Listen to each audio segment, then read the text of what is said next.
Before the sexual revolution, there were the pinup girls. From Marilyn Monroe to Betty Grable, the most famous pinup models were known for making eyes pop with their sexy photos during the 1940s and the 1950s.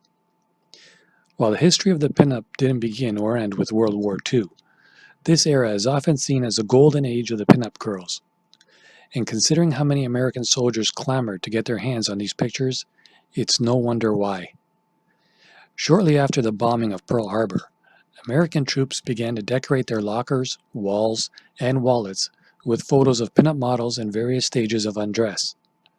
Meanwhile, the U.S. military unofficially sanctioned the distribution of these photos to raise morale during the war. As for the pinup girls themselves, posing for these photos was a chance to help with the war effort, to explore their sexuality, and to possibly make it in the showbiz.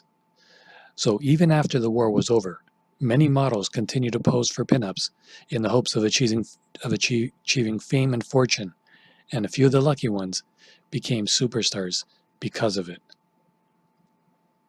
Let's list some. Often called the Queen of Pinups, Bettie Page was widely admired for her naughty yet nice, simple yet exotic look.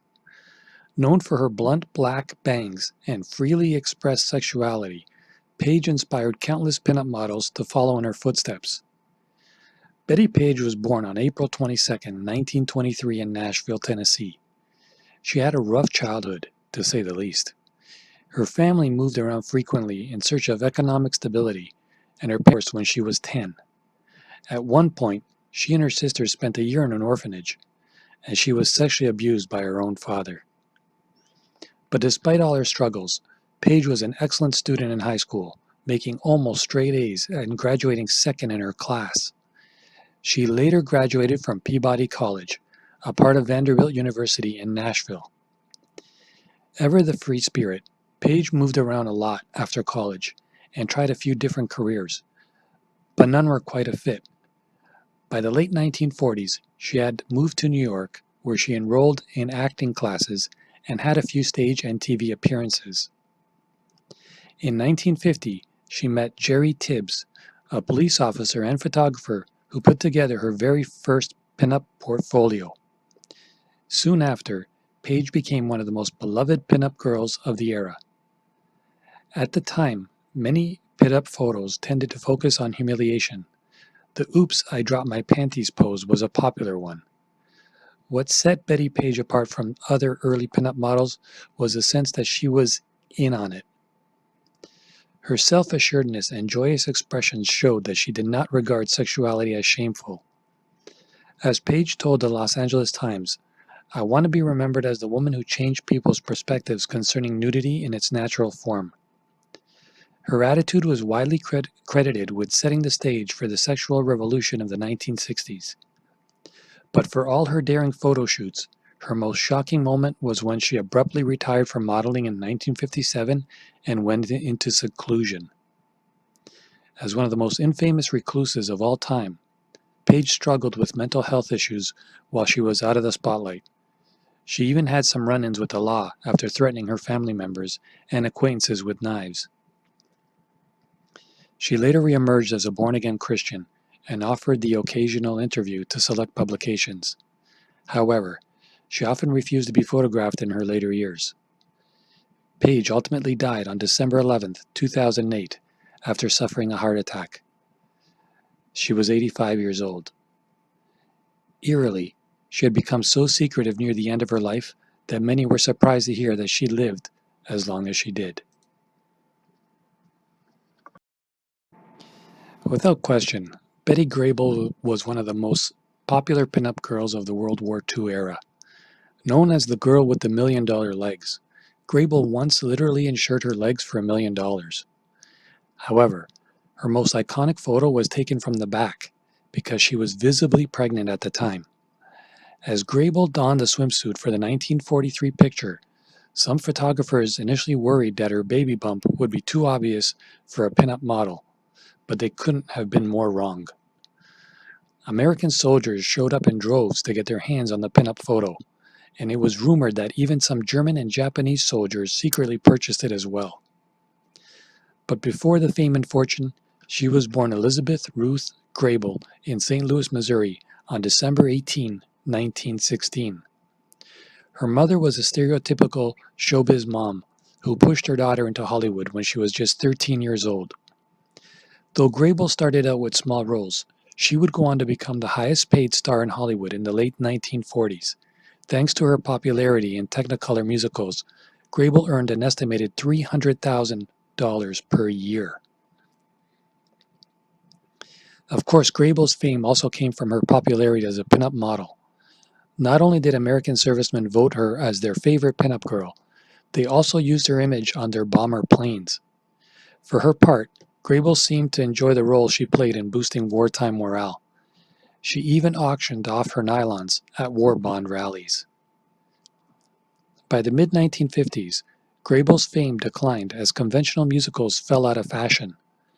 Around the same time, a new star was already shining, Marilyn Monroe.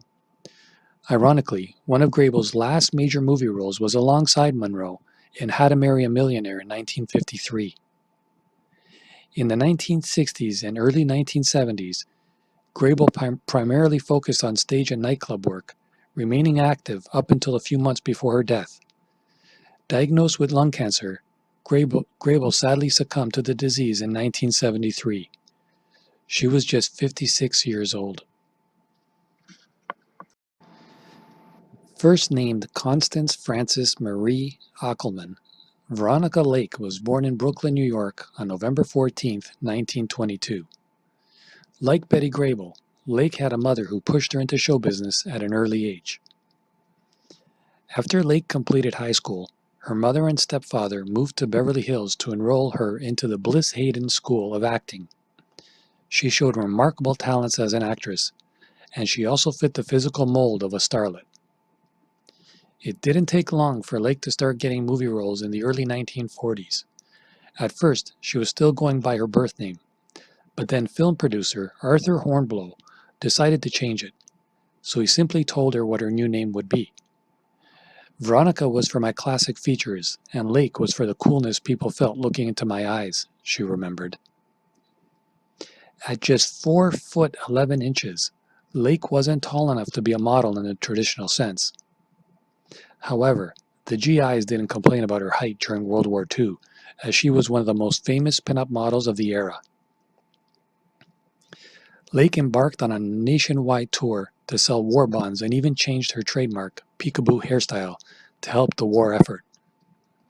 By shortening her long hair, she inspired other women to follow suit, which prevented them from getting their hair caught in the machines as they worked at the factories.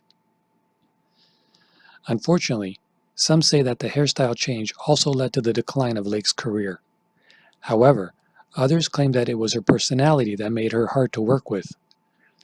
Her mother claimed that Lake had been diagnosed as a paranoid schizophrenic, but it's unknown whether she was telling the truth. Either way, Lake's time as Hollywood's royalty was over by the end of the 1940s, yet she continued to work sporadically in the 1950s and 60s. In between acting gigs, she'd sometimes be spotted taking on other jobs, like working as a hotel barmaid. Sadly, as her star began to dim, alcohol abuse got the best of her. She died of renal failure and a hepatitis infection at age 50 in 1973. In one last sad twist, Lake's ashes reportedly sat anonymously at a funeral home for nearly 3 years.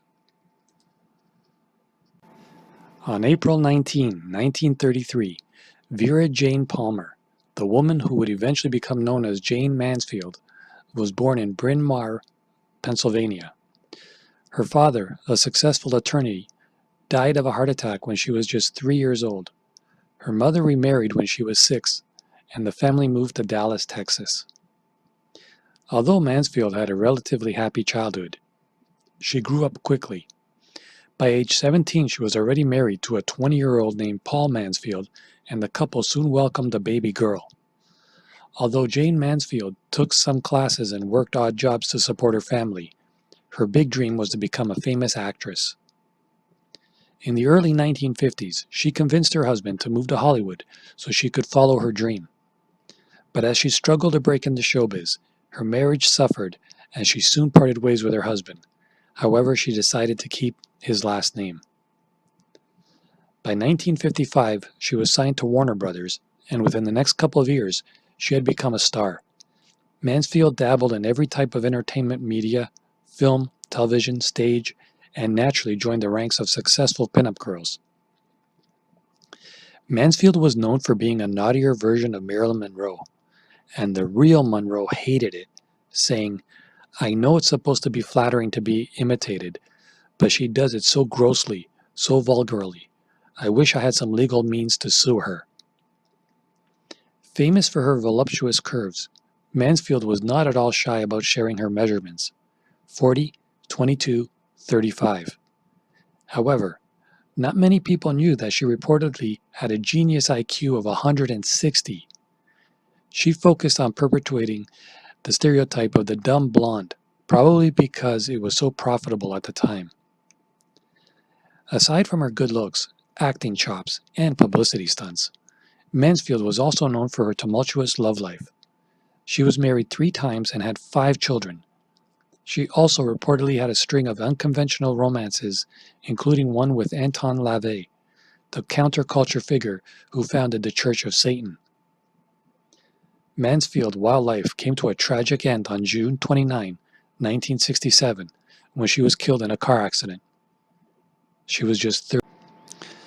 Born Diana Fluck, yes, I said Fluck with an L, in Swindon, Wiltshire, England, on October 23, 1931, Diana Dors seemed destined to be a star. A movie buff from a young age, Dors wasn't shy about her career goals. At the tender age of 9, she wrote a school essay in which she declared, "I'm going to be a film star with a swimming pool and a cream telephone." By the time she was 13, Dors looked quite a bit older than her actual age, and would often claim to be 17 to enter beauty contests. She was one of the pinup girls who modeled far earlier than was appropriate for her age, but she did it with the goal of eventually getting into film. Dors trained at the Royal Academy of Music and Dramatic Arts and quickly became interested in taking on sexpot roles. Dors made her film debut in the 1947 movie The Shop at Sly Corner and started to using her maternal grandmother's maiden name as her last name. Later marketed as Britain's answer to Marilyn Monroe, Dors lived up to her starlet reputation. She later reflected, "I based my career on men, sex, and money, in that order." Dors appeared in a number of formulaic comedies, but not many roles of substance came her way. Even so, the British tabloids obsessed over her endlessly.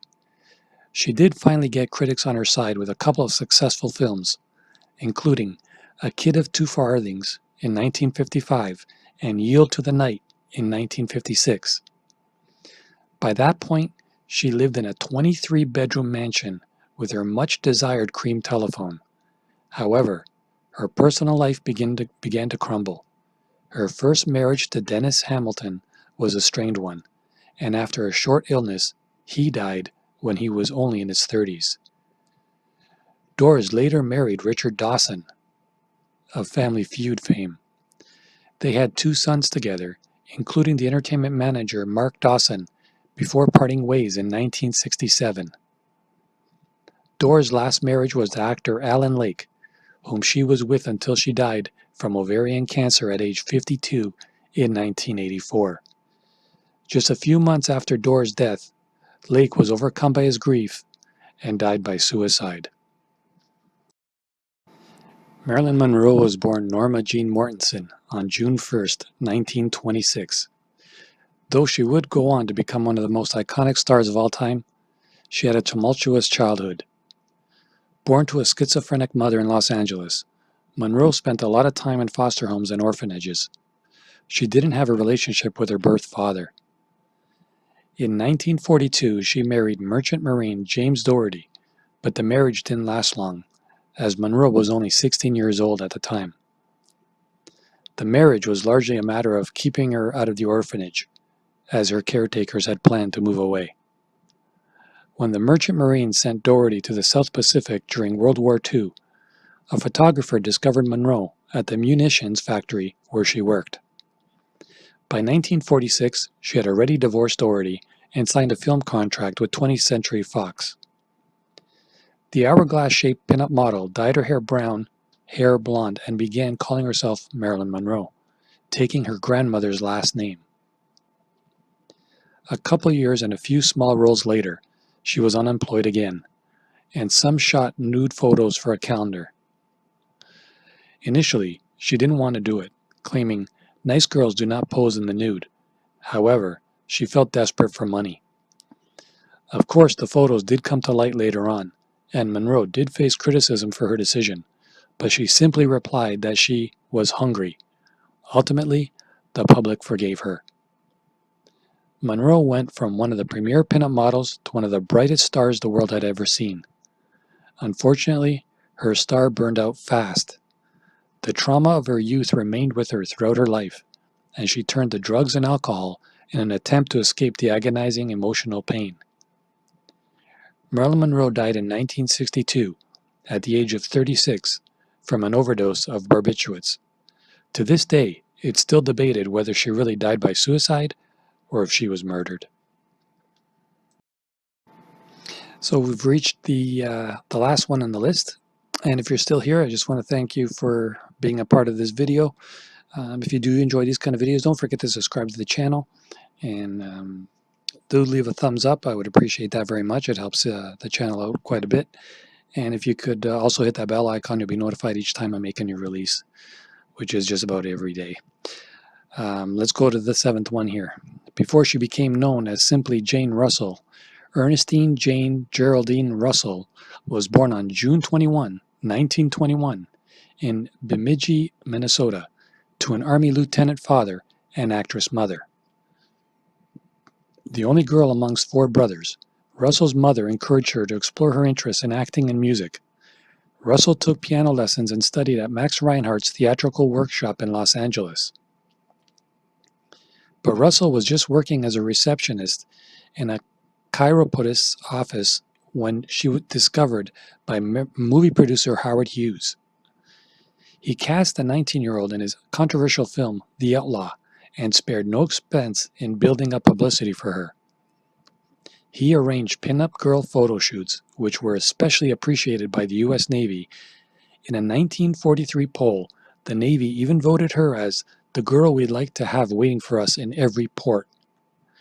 While some regarded these risque pictures, which emphasized her chest, as vulgar publicity, Russell wasn't ashamed. That said, she wanted to prove that there was more to her than her curves. However, she'd signed a 7-year deal with Hughes, and he mostly wanted her in films that showcased her body. Though the public largely regarded Russell as a sex symbol, she eventually gained acclaim as an actress and singer as well. One of her most remembered roles was 1953's Gentlemen Prefer Blondes, where she shared the screen with Marilyn Monroe. Sadly, Russell's film career also saw its fair share of box office bombs, and she later shifted her focus to television, stage performances, and nightclubs. Even though Russell later became a born-again Christian, she believed that her prior status as a sex symbol didn't conflict with her faith. As she once explained to a curious interviewer, "Christians have bosoms too, you know."